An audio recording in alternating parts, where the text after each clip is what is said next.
Hello and welcome back to Fiji, where we are here to visit an absolutely splendid and unique boat, Pulsar.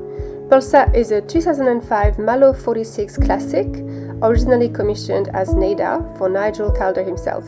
She's been sailed and lived aboard for the last 5 years as a family home, cruising the Pacific. From north to south, Pulsar has been through an extensive refit to inspect, replace or refurbish almost everything inside and out of the boat. In August 2023 in Fiji and November 2021 in Mexico, she had independent surveys from different surveyors with zero accommodations for work needed due to her detailed maintenance and high degree of care. I invite you to step aboard and meet with Graham and Carrie, who are currently cruising around Fiji. They'll be available to meet with you when you want to come to visit the boat, but also to go through all of the systems and details as a handover when the time comes. Thank you for having me on board Pulsar. It's awesome to be here. We are right now at General Anchorage in Fiji. Popular spot for people to need to go to the city. So yeah, thank you very much for having me on board. So can you tell me a little bit how it all started for you? Actually it started because Graham was watching sailing videos and thought that would be super cool after we did a big anniversary trip to the Cook Islands and Rarotonga. And met a sailboat there, and then he watched sailing videos and off we were, and took a few years to convince me to go along with it, but then we did and decided it would be a good thing to take our teenagers out and see the world for a little bit. So how old were the children at the time? They're about 14 and 13. Okay, and then they were homeschooled with you for 5 years then? Yep. 5 years, and now they're at university, so well done. Yeah. Wow, yeah, they just success. left this year. Wow. Okay, so they left, and so now it's time for you. You think you want to go home and be close to them? Time for the next adventure. Yeah, fair enough. Yeah. Well, I've been looking around Pulsar, and also I had heard, well, from you speaking with you as well, but also before I saw her, I had spoken to the surveyor who just did the survey, and he said, "Wow," and he doesn't say that very often. So I thought, okay, great, awesome, and I'm super impressed. I have to say, just. Yeah, I have the same comment, just wow. So we'll have a look around, but so you bought Pulsar in Seattle, that's correct? 5 years ago. Mm-hmm. And before that, what was her story? So before that, Pulsar was commissioned as NADA by the Malo shipyard for Nigel Calder. And so he had NADA for a few months, and then it was sold to make another boat for him to the person that we bought it from. Okay. And so John bought the boat, sailed it across the Atlantic, and then trucked it across the United States, and sailed it down to Mexico and back up to Seattle, and there she sat for quite a long time. Yeah. And it was, John maintained her super well, outside and inside, and so we were lucky to get a beautiful boat. Yeah, well, you have kept her this way, that's for sure. Yeah, so you were telling me that the sails, in fact, you hardly used it, so even the sails were just perfect. Yeah, You that's right. didn't get out of the covers. We talked to a sailmaker because when we first bought the boat, we said, well, they're original sails. We should talk to a sailmaker about getting new sails. And he said, I won't sell you new sails because these are basically new. Yes. So we've maintained them since, and they've served us really well. And we just did a full servicing this year. Yeah. So they're ready for people to just keep sailing. Yeah, that's great. And then, so I've seen even this little detail. It's just amazing. Just how much you've just given some love to this boat. It's just wonderful. So we're gonna have a little look around. Should we start at the front since it's not too windy right now? Hopefully the dinghies won't make too much noise around us. Okay, let's go. We're at the front of Pulsar, where we have the anchor winch with the controls. Very beautiful double stainless steel anchor holder. And that step. bow roller is integrated in with the forward chain plate too, so it's an enormous piece of stainless that's very strong. Yeah, integrated with the forward. All the way down. Yeah, I'll try and see if I can capture that. Almost. Yeah, super strong. This is not going anywhere. Okay, and then so you've got a nice design here where the water from the anchor can drain into this area and not make everything wet on deck. And what winch is this? What's the brand? So this is a Lighthouse 1501, which Nigel Calder spec'd on the boat because it was pretty much the strongest that you could get out there, to the point that it even has a kedging socket, so you could use this to kedge if you were aground or something like that. But the continuous pull rating is fantastic. We've lifted the anchor without any challenge in more than 30 meters of depth. Yeah, wow. So it's and we carry 120 meters or about 400 feet of chain. Wow, that's a lot. In the locker, and so good snubber as well. fabulous. Yeah. So yeah, you use a snubbing line down here, and then you have the anchor, the chain Yeah, lock. that's right. And our favorite thing up here is that because we're able to put the snubber out the forward section here and then bring it all the way back here, Oh, yes. we have basically zero chafe because it's going over a roller and it has a fair lead, Yeah. as opposed to chafing off Yes, on the that's edge. right. That's what most people have to do, unfortunately.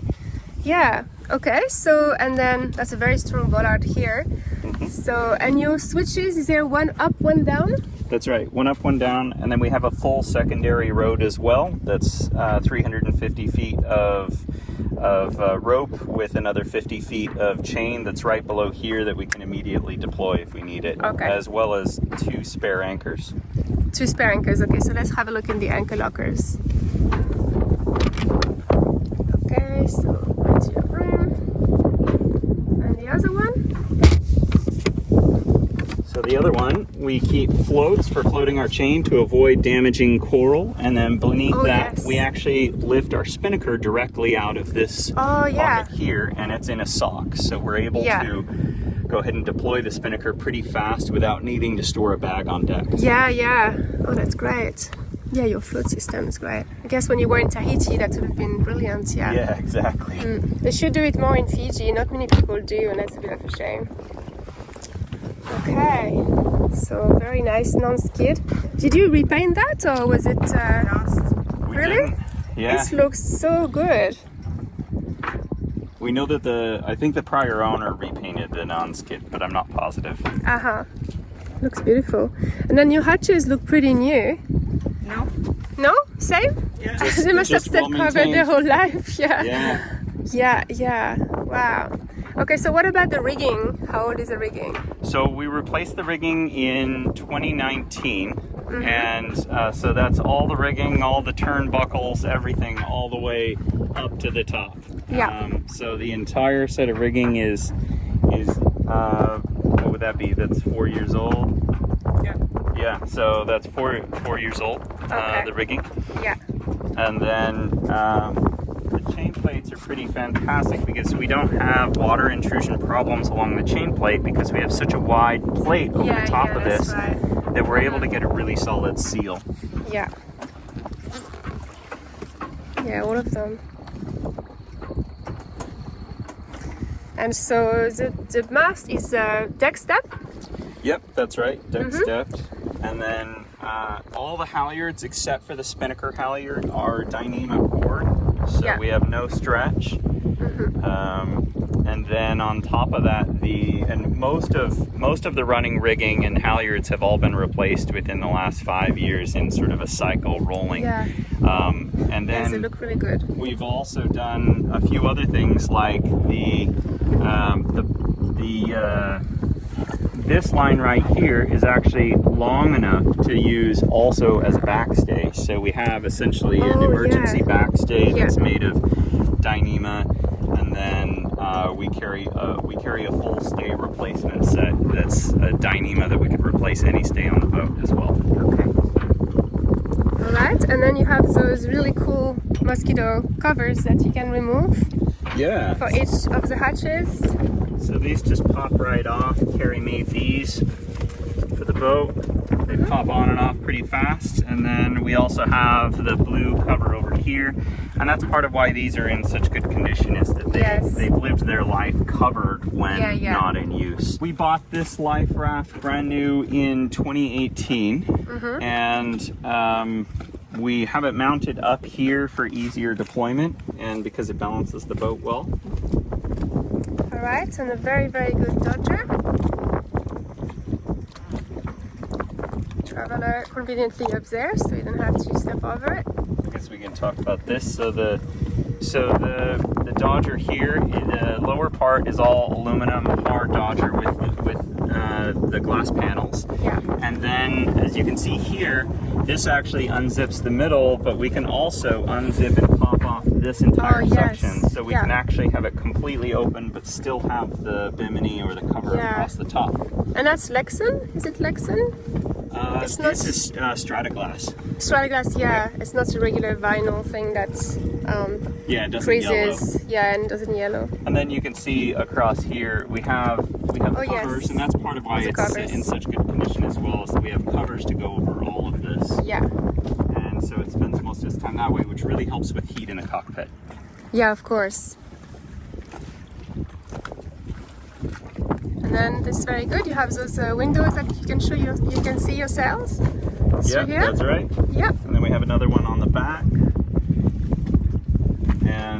And then the shade cloths. I guess it's worth talking right here. We have, so here we can plug into 110 volt and charge the batteries through the inverter, or we also have a worldwide charger that will plug in anywhere in the world.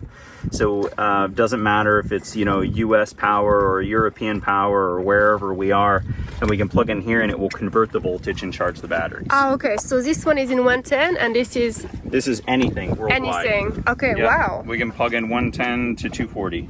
Yeah. I think it's actually like 60 volts to 280 volts or something like that. Anything in the range. Haha.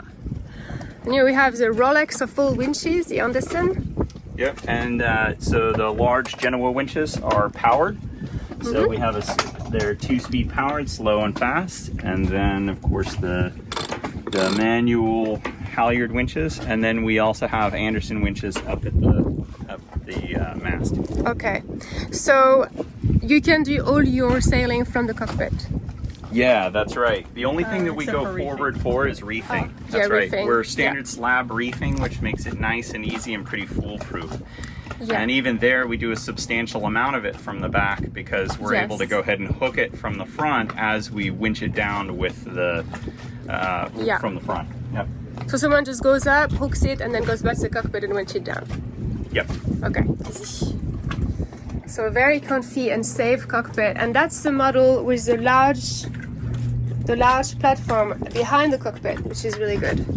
Yeah, that's right. And then Huge you may platform. notice that the lifelines are a little bit higher than normal. Oh yes. So, so that's pretty nice. I'm a taller person, so I didn't like shorter lifelines. It felt almost more dangerous than none. You had No, this is actually the way that the boat was spec'd by Nigel Calder. It was with the taller lifelines, and then we've actually replaced the lifelines since then with all Dyneema. Rather than the old, that's than nice. the old steel wire. Yeah, that's very nice. It's true, it does feel safer. Absolutely. And then you have this really nice full stainless steel back here.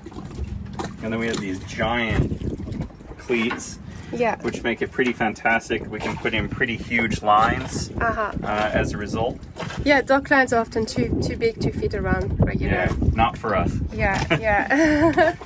And the nice princess seats. You can see it's been some beautiful sanding as well here. And okay, so you have a windvane. Yeah, that's right. So we have all the parts inside, and let's see, last year we fully serviced it, replaced all of the seals and the bearings and bushings and everything like that. Yeah. So the monitor windvane, we have both the high wind and the low wind panel, and then we have spare breakaway tubes, and so we used this when we were crossing the Pacific. It's a really wonderful spare to have in addition to a regular autopilot. Absolutely, yeah. Everyone swears by them. Okay, and then so you have your dinghy over there, which is high filled.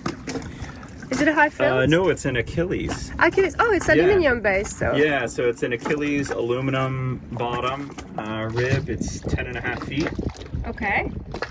with Yamaha 15. Mhm. Nice and Yep, fast. I know, I've two-stroke just enduro. traveled on it. Okay, and then we have the lazarette.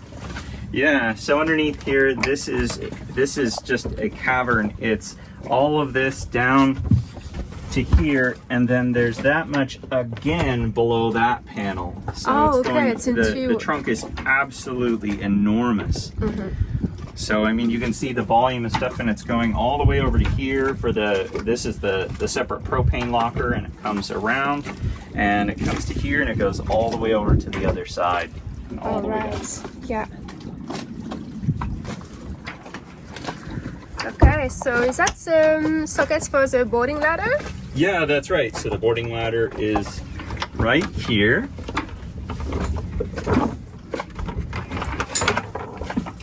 And so the boarding ladder actually can clip in on either side of the boat or on the back of the boat right here. Okay. So if you were to remove this board here, Mm-hmm. you access more storage, but do you also have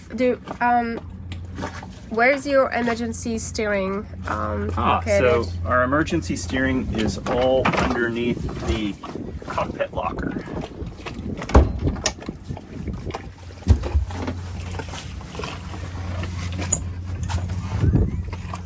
Oh, another huge storage. Yeah, so this is another huge storage area, and it goes all the way over there, and then there's a soundproof box for the DC generator right yeah. here. I'll move up to this side. Should be easier. And so if we look right here, so these are the emergency sails. So we have the trysail and we have the storm jib. Mm-hmm. And you can see right there is a hole. So if you open that port hole, and then we have an emergency rudder extension that sticks onto the top of the post there. Yeah. And then we have a tiller arm. Okay, perfect. So you can use that while still being able to see all your electronics and control your motor, which is good. That's right. And on top of that, Yeah. the tiller arm comes up, and because it angles up, you don't have to remove the wheel to use it. Yes. Which means that you can make any repairs that you need to make, Okay. and then you can go right back to using the wheel. Yes, yeah. So, and the way that everything is attached, you can still use the autopilot and have the emergency steering attached at the same time. Right. So, in a lot of steering failures, you maybe you lose one or the other, but maybe you don't lose both. Well, that's great, because normally, I mean, they have like a deck pad for the emergency tiller, which is too far from engine controls, not connected to autopilot or anything a lot of the time. So, but yeah, that's a very good system. And then, okay, so your electronics. So I noticed you have a huge repeater downstairs, but can you tell me a little bit about this one?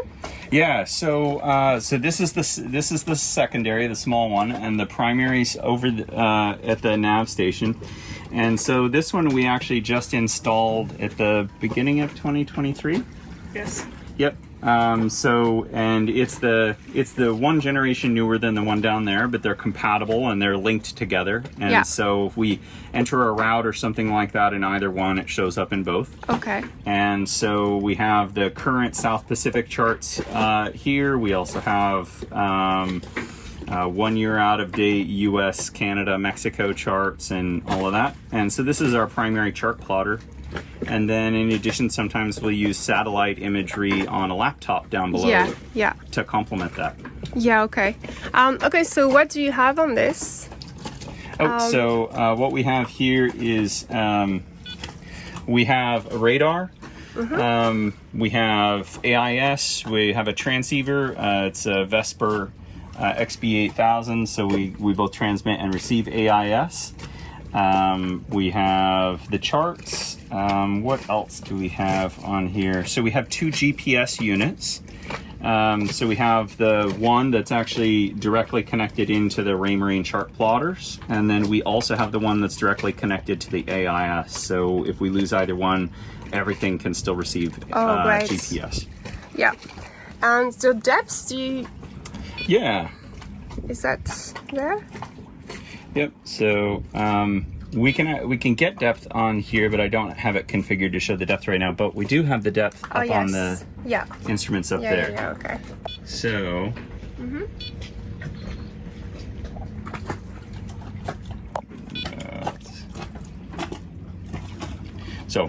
We can add the depth in if you want to show the depth. Oh, that's okay. If Okay. It's, yeah, that's all good. Yeah, so it's receiving easy to all do. of the data, all of the same data from the instruments up here. Of course, yeah. And then so compass and bow thruster. Say again? Bow thruster. Yep, this is the bow thruster. makes Yeah, so sense. we have an enormous bow thruster. Oh, so it's not.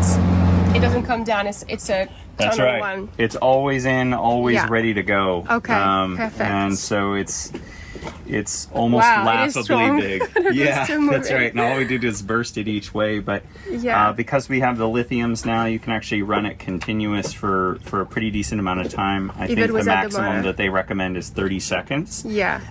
But because we have the lithiums and we've done a good job of the wiring, we don't really have a challenge. So Yeah. going in and out of marinas is much easier. Great. Okay, and then here you have your autopilot.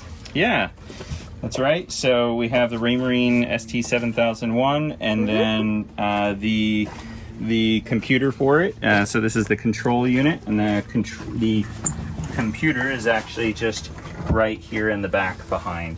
Not really much to see, but that's where it is. Oh yes, yes. Oh, I can see. It's nice. It's kept nice and dry.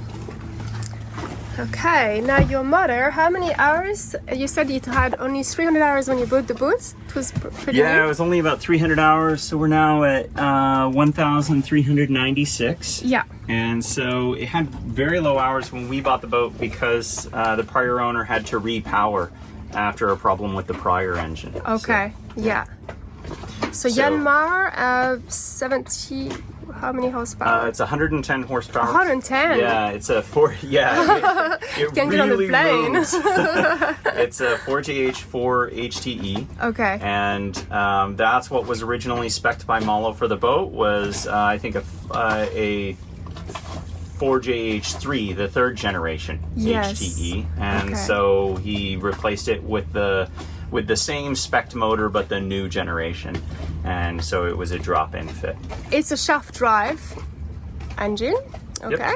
And you were telling me you've done some reinforcements in preparation for really extensive cruising to Yeah.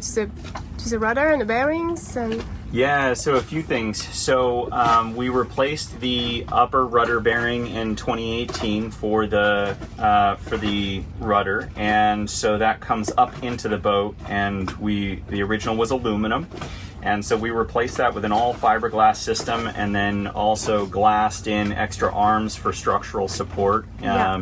All under the guidance so we have the guidance of a naval architect for that. Yeah. So we added extra stability for that, and then we've also replaced the lower rudder bearing, and the original was built out of a quarter plate stainless steel. So the new one that we had built is built out of 3/8 plate stainless steel. So it's substantially upsized from the original spec from MALO. And then basically that's been our rule of thumb. Every time anything needs to be done, we go up one. Even when we changed the rigging, everything was increased one size because we went from metric to the next size up, imperial, because that's what was available. Yeah. When we last had a major haul out and we did a ton of work, we lapped in extra fiberglass on the skeg, so the skeg has extra structural support.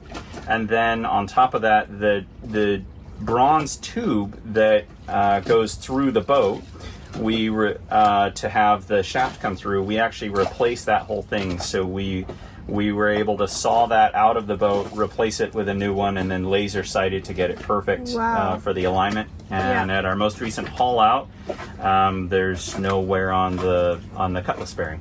So, and we replaced the cutlass bearing, the bronze cutlass bearing housing as well. Yeah.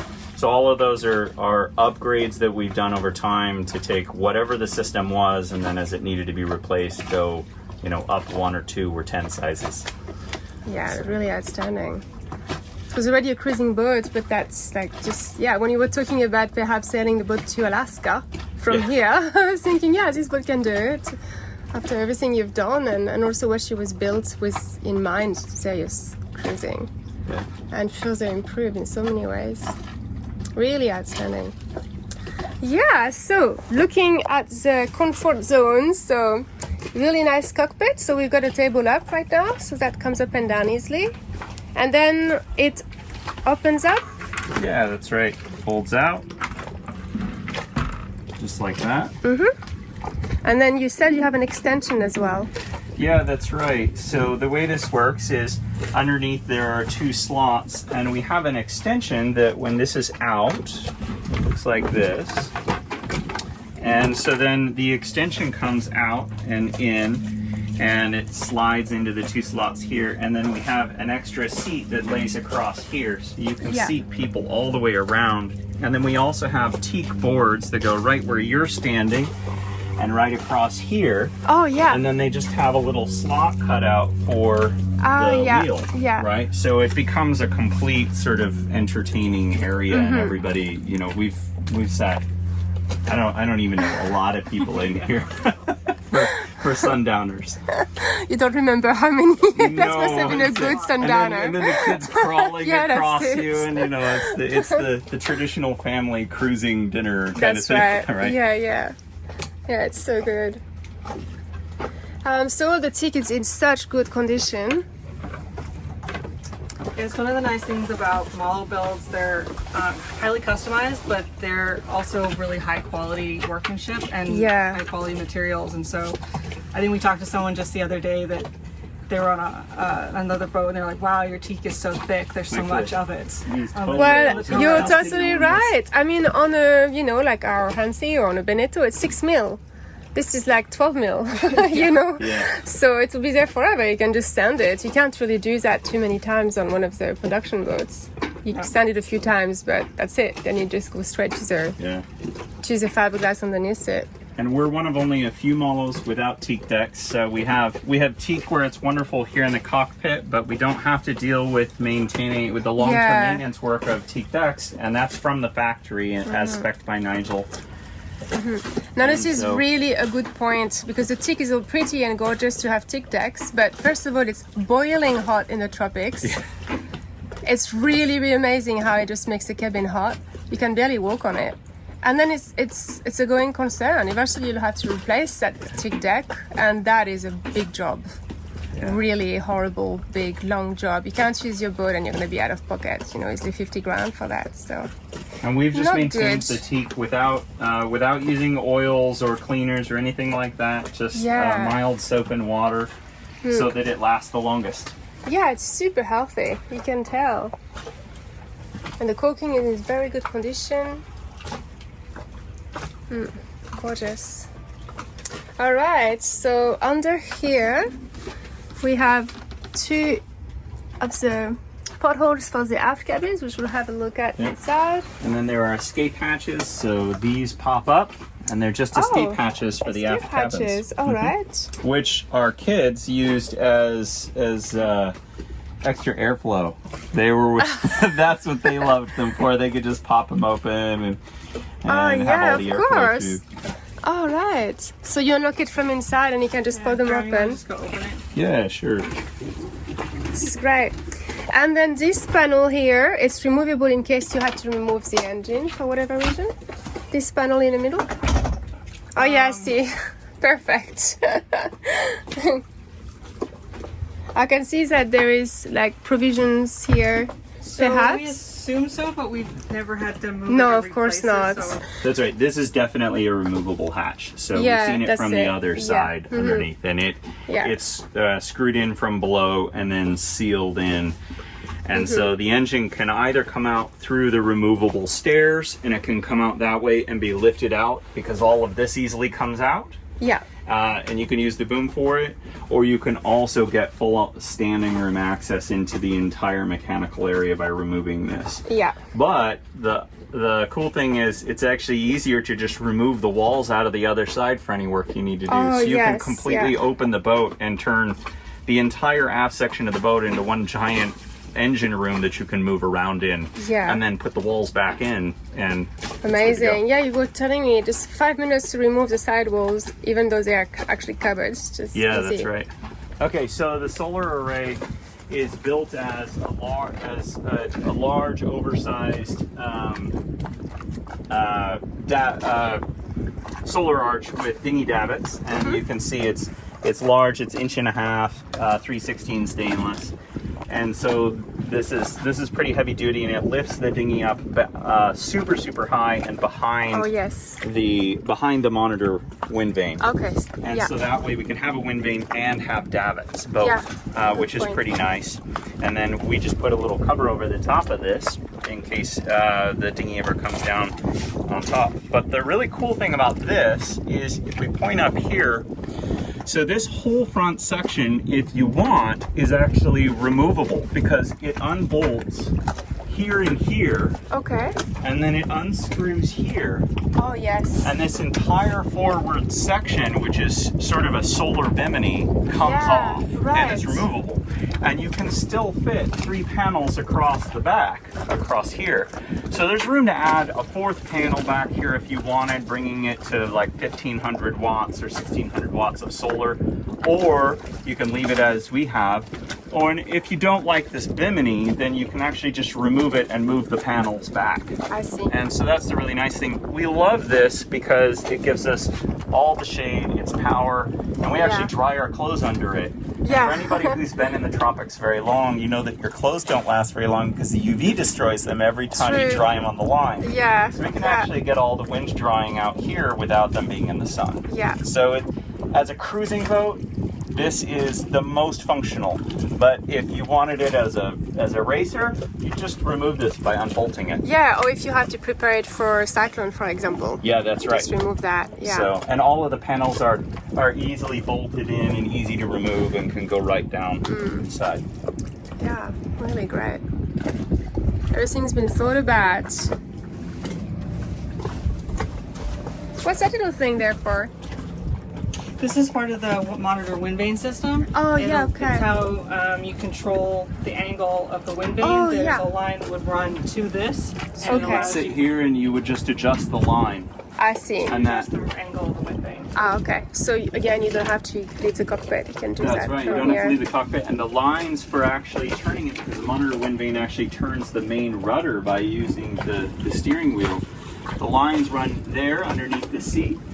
There's a double block to this double block. Ah, And yeah. then they come across and there's a mount that goes right here. And Okay. then it turns the wheel for you. Oh, yeah. And so the whole system can be adjusted and tensioned and everything from the cockpit, so you never Okay. have to leave. Great. So you will be available to meet with a buyer at the handover to explain how all of these things yeah. work? Absolutely. Oh, great. That's really great. That's a big asset. Someone's going to be very lucky. Inherit a boat like this, plus spend time with you to see how everything works. Okay, let's have a look inside then. We're inside the beautiful cabin of Pulsar.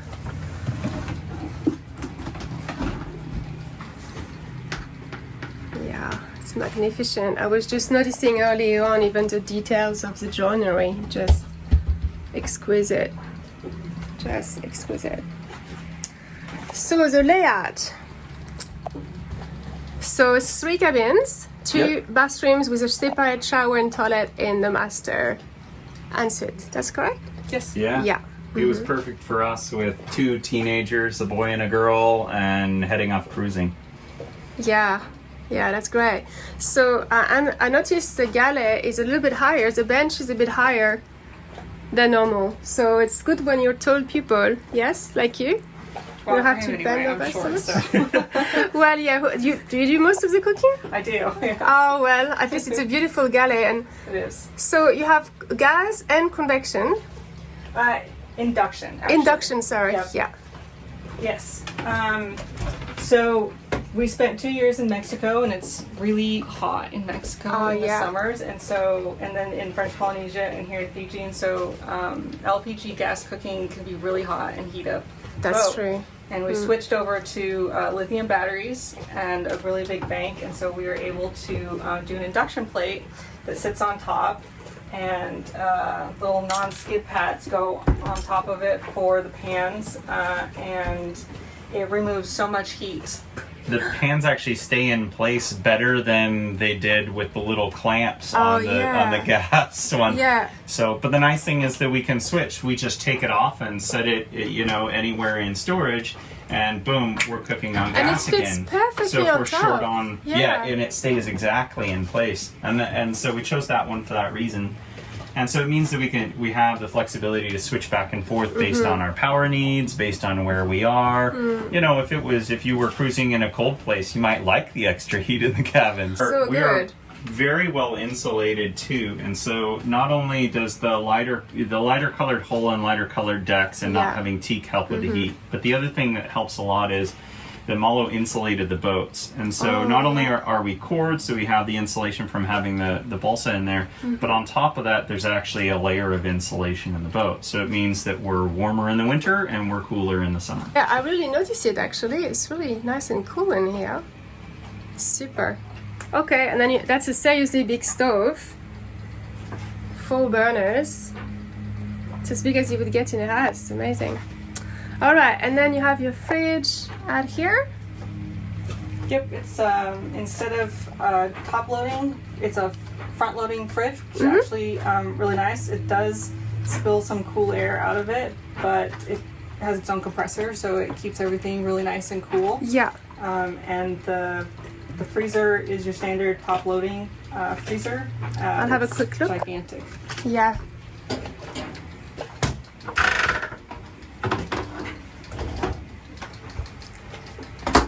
So great installation. Oh yeah, it is very big.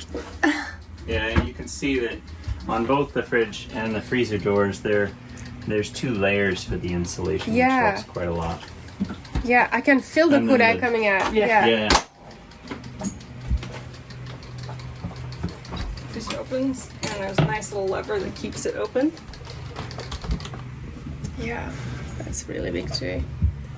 So perfect for cruising. You can put all your provisions in there. And then the sinks are really nice and deep. There, and they even have covers that go on top of it, so you can also have extra cover space for them. And so you have your mixer. And is this Just a for sprayer. seawater? Nope. Oh, it's fresh water as well. Oh yeah, great. So try to get the comforts of a house. Yeah. Okay. Oh, that's a very convenient place for your stormboards. Yeah. Okay, and what am I looking at here? So these are the thermostats in Fahrenheit right now for the fridge and the freezer, and then these are the speed controllers. So you can set them to automatic or you can set them to manual for what I see. how you want the compressors to run. And then the compressors are actually behind this wall here. Okay. So you take out all of these and then you just unscrew the wall and it comes out. But what's really nice with these is with all these pegs we can adjust this, and we're still carrying glass and very nice glassware, and it's not broken because of all these pegs. We're able to keep things from moving out of the seas. We've gone 15,000 miles and we're not breaking the glass. Wow. Until the teenagers wash them. That's it. It's very smart, and it won't be able to do this again. Okay, so knife station. Let's do this. So, so the switchboard is separated in 2 parts. Yeah. So here you have your DC. Yeah, that's right. And AC. So we have AC over here, and then we have the 24 volt DC here. And then right here, we power a 24 to 12 DC to DC converter that's behind this wall. Oh, so you can use both 12 and 24. That's right. And so it's huge. It's a 70 amp 12 volt DC to DC. Okay. And so then this is all of the 12 volt. And so the nice thing is, most of our electronics, including, for instance, the AIS, can run on 24 volt, but some of them we choose to run off the 12 volt because it's a stabilized 12. So it doesn't matter if we have, a voltage spike or anything like that. We have stabilized voltage back here for 12 volt for all of the critical electronics. Okay. All right, and that's a gigantic Raymarine platter, which, we're ready to go through this upstairs. So this is the primary VHF, and then we have a backup. All you have to do is move the antenna plug over, and we have the original, or not original, but the one when we bought the boat, Raymarine VHF there. Is that an old GPS? It's an old GPS, so this is just a space filler now. Okay. So many, how many of them are there? Okay, and you have repeaters for it here, for your instruments. Okay, great. That's really awesome. And then there is another one in the back. So back here we have the high current DC distribution panel. So this powers that panel, and the batteries are underneath this this bump. Yeah. And so you can see there we have the power for the winches, the windlass, the water maker. Yeah. There we have underneath here we have the worldwide battery charger that we talked about before, so you can plug in anywhere. And then inside this locker we have the 3,000 watt 110 volt inverter. Okay. So you have lithium for house and also engine start and things like that, or do Engine you have... start and stuff is a large AGM. Okay. Yeah. Yep. I think So we most have people prefer that. That's right. We have an Yeah. oversized 4D AGM battery for the start that serves as start for the generator and the engine. Yeah, perfect. So you have separate batteries for the windlass and the bass thruster? Nope. They're run off of the lithiums, and so we have that very, does, yeah. very large cable wires going up to both the bow thruster, multiple of them to the bow thruster, and to the separately to the windlass. Right. And so they're able to run continuously without any problem because the wire sizes are large enough that we don't have a voltage drop problem. Yes, yes. That combined with lithiums, that was even true when we had AGMs. It's how we ran it. The batteries were only back here, but with lithiums, it's even better because the voltage is more Okay. stable. And so earlier on, you were telling me you were bringing 1,000 amp from the SATA on your phone. So so we have we use Victron for most of our electrical stuff, and so right here we can see with Bluetooth the monitor, and so this right here is actually this unit right here. And so it's telling us, it can tell us how much is going in and so on. But then we can also look here, and we have 3 different solar controllers, one for each panel for the best output so that shading doesn't affect all of them. And if we open up one of them, we can see what we're outputting right now. The cloud is move a just... little bit The clouds closer. have moved in, though. Yeah, so the clouds have come in, and they're pretty dirty right now. So we're only putting out 280 watts, but we were putting out 1,000 watts just 30 minutes ago when the sun was shining. But now it's all dark it's gray. clouds. It's going to rain. Oh, no. Okay, and so I see behind here, is that a heater? Yeah, so this is one of the 2 zone controls. So we have an Eberspacher diesel hydronic heater, and so it draws in diesel power, and it's essentially a burner, and then it's heating coolant, which is being distributed all the way to the front and here. And so then the 2 zones are just basically they're basically just big heat sinks with fans blowing across them. And then we have forced air. And so what that means is we're heating liquid and we're pushing it to the heater units, and then the heater units blow that hot air into the aft cabins, into the salon, and then a separate unit that's just for the forward cabin with heat ducts into both the bathroom and the shower. So it's a nice heated area, and then you can control those zones separately. Awesome. And the cool thing is how that integrates in with heating water. So we can heat water a variety of ways. So we get hot water either from the inverter. We can just run the water heater, AC. When we run the diesel heater, if we're in cold climates, or if you just don't have it blowing, but you're in a hot climate, it's heating the water because it's got a heat exchanger. If you run the engine, we turn this on and it distributes the water, and it heats the water in the water heater tank. And if you run the generator, it's heating it. So basically you run anything and you get hot water. Yeah. Wow. So perfect for any latitude. You have all that. I see you have in the head area there you have a drying room as well. Yeah. A wet locker? Drying room? Yeah, so right here we have a wet locker. Yeah. Inside. Not many boats have those anymore. And so we have obviously a whole lot of gear that we store in here. You don't want to put the gear, elsewhere when you've got salt water on it or something like that until you get a chance. And then we also use the forward shower as a wet locker. That's actually what we primarily use as the wet locker. And that's because the shower has a little rod that you can stick in the top, and then we can just hang whatever we need into it. And that works really well on passage. Nice big aft cabin with lots of storage. So in this cabin, underneath is the primary diesel tank.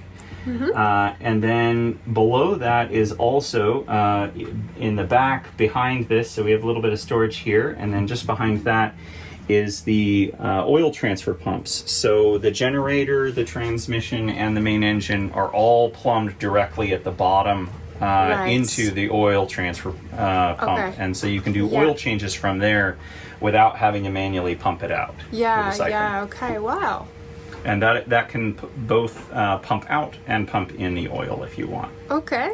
So you don't have to carry one of those horribly inconvenient oil sucking pump. Yeah. So we usually pump out using that, and then we like to fill from the top the standard way. Yeah. Okay, so replica of the other cabin exactly right here. Beautiful timber work. So I'll show you here inside these cabins. These walls are what removes, and you get access if you remove both sides, and so there's cabinetry behind it, and where we store a lot of spares and things.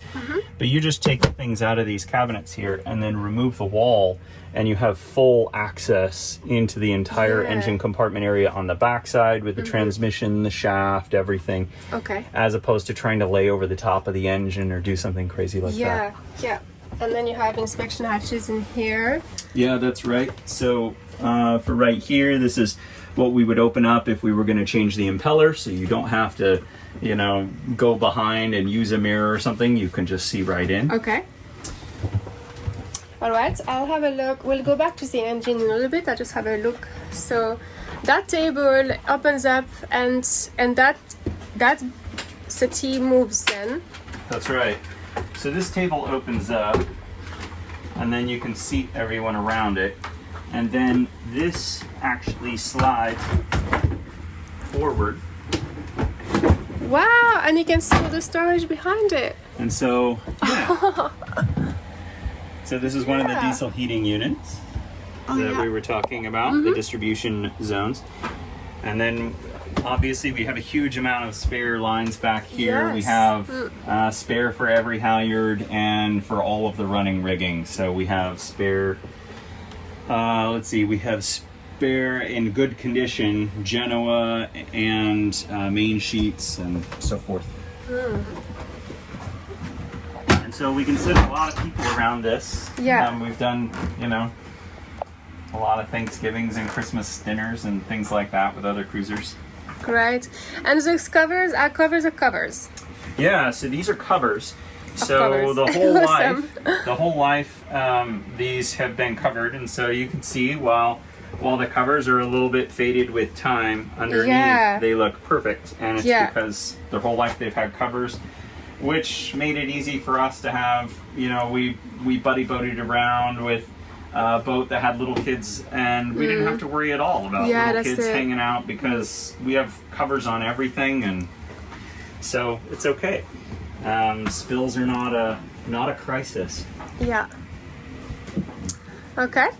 And you have this very big television, and wow, you even have a sound bar.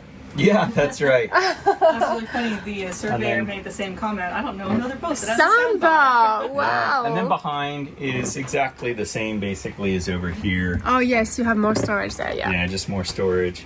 And so the way this works is it's actually attached, you can see at the bottom, and then when we're underway, although we've never needed it, we actually added this, and so this keeps it in place, and we have this on both sides, as you can see. And so that makes it nice and stable, so you can watch your Netflix while you're moving. Really? Oh yeah, because we have the Starlink. So Oh my god, you have Starlink as well. Oh my gosh, it is definitely a new world. Yeah. So, and then the forward cabin, which is huge, with separate, which is actually a really big size, separate toilet area and shower. Very fancy. Yeah, and what's really cool about this too is that both of these are actually plumbed into the sump pump underneath, and so there's separate sump pumps for the wet head up there. That's a shower and a head, and then this one. But because they're both already plumbed in, and if you look in here, you can see that this is that's actually the drain going into it. Everything about this is already set up to be a wet head.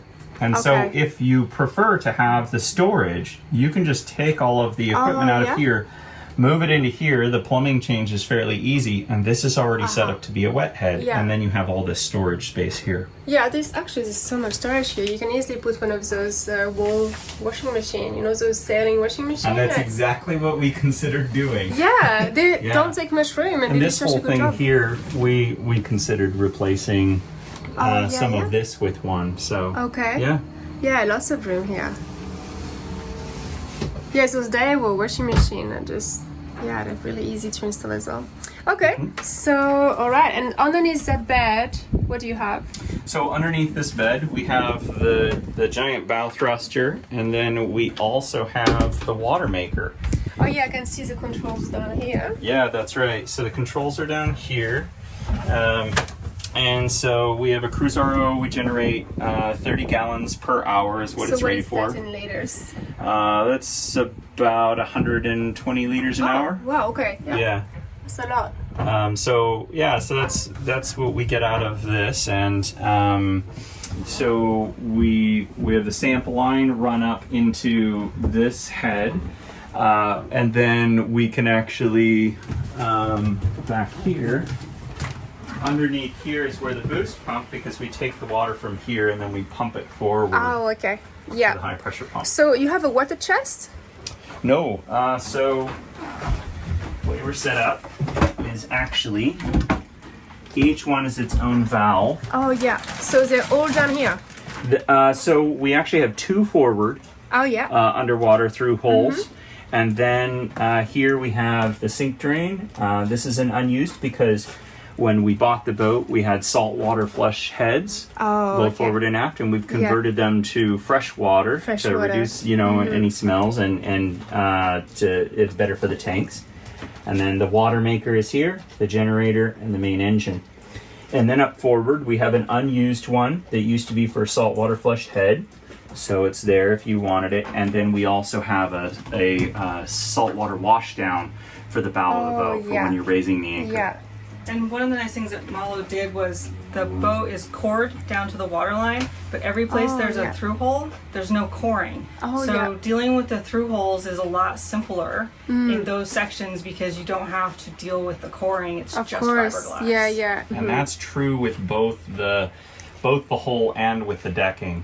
Okay. So from the factory, everywhere that is going through is already that's built that it. way. Yeah, Rather than just sealed, it's small actually panels all of glass. balsa. Yeah. Yeah. So if there was ever a problem, you replace that small panel of balsa. You don't have to redo everything. Contains it. Okay. So here we have the double ray core. So if you ever have a fuel issue, you can immediately just hot swap with this to your other one. And so that's pretty nice. We upgraded that from a single ray core. And then we have behind here, we have the Fireboy controller. So in a minute, we'll see the automatic fire suppression system. So we have that in here. Yeah, I see. And so here's the engine. So the engine, as we talked about before, was replaced by the prior owner. So this was repowered in 2012. And I think we have 1,390 hours. And then here's the fire suppression system. So that's automatic if there's too much heat in here.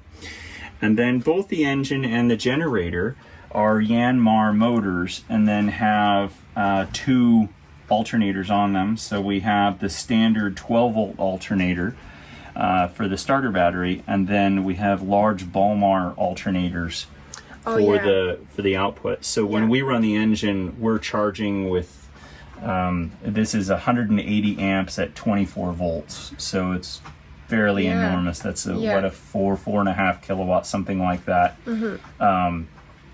generator. And then the generator one is even larger. It's a 220 amp 24 volt alternator. Wow. And then we have the Balmar charge controllers. Okay, and so your generator, when was this installed? It was installed, I believe, by MALŌ, actually, originally. Oh, okay. Yeah. And so the generators over here, the controls are inside over here, 334 hours on it. 334? Yep. Oh, wow, that's not a lot at all. We almost never need to run it because the engine itself is generating so much power with the high output alternator that the generator's almost irrelevant. Yeah. I think it's a little bit of a relic from a bygone day because we have so much solar that we almost never need to do anything. We mostly run the generator to keep the generator working. That's it. It's because you don't want to let things sit. Of course, yeah, that's definitely important. And so the surveyor went through all that as well, yeah? Sorry, say that again. The surveyor went through all that? You ran the generator? That's right. So we ran the generator and the engine, and we did everything in water and showed him everything working, and then we hauled and saw everything out of water as well. Full survey. Perfect. Yep. And so we're pretty happy with that. That's our second survey in a row with no findings that need to be solved. Yeah. We take our maintenance pretty serious. I should add that this panel comes out to give even more access to the engine, as does this panel. Oh, yeah. And so you can really get all the way around. Okay, so this one, the sides, That's right. And the cupboards at the back. This side, and then you can also get full access to the back side, to the shaft and the transmission and everything by pulling out the walls if you wanted. Yeah. And even without pulling out the walls, it's actually possible to get access back there. And so underneath in each of these, underneath all of the pants, we actually have hypervent here. Oh yeah? And so that helps with preventing moisture. And then we have this interesting access port on each side as well. Okay. And so you can see here. Oh my gosh, it's so clean. That this is the wall that pops out. Yeah, it's easy to see now. Yeah, it's easy to see. But you can easily see your shaft and everything, and it's so clean. And it's a dripless shaft, yes? That's right. So that's a PYI PSS. Yeah. And so we installed that in 2021, Carrie? Yep, in 2021 when we did a major refit during a long haul out. And we also, down here, this Aqua Drive unit. So this is an anti-vibration system. Yeah. And it's actually a CV joint. And so we replaced that whole unit along with the thrust bearing as well when we did all of that work. I can't believe how clean that is. It's spectacular. It's normally the place that people just feel like, oh really? Like, do I have to clean this? It's so clean. You can tell it's replaced and it's been recently replaced. Okay, well that's really astonishing. Everything. You must be very proud. Yeah. Very proud indeed. Well, thank you very much for showing me all of this. It will be invaluable information for people who are looking for a serious cruising boat to go around the world. I can see that in the way she is, that she's ready to go right now. And so we're basically... actively cruising, so... Yeah, that's right. So you just step off, someone else steps on, keeps going. Yeah. And you're living on board... what are you living on board as far as like crockery or... things we'll be leaving the full galley, so we have the full stackable set of pans from Magma that are induction capable and all of that kind of stuff, and we have plates and cups and all of that kind of stuff is all going to be left because there's no reason to put that on a plane. That's right. To take back. Wow, well that's really great. So turnkey and perfect. Well, I think whoever purchases Pulsar will be extremely lucky. I wish it was me, honestly. She's totally my kind of bird. Yeah, brilliant. Thank you.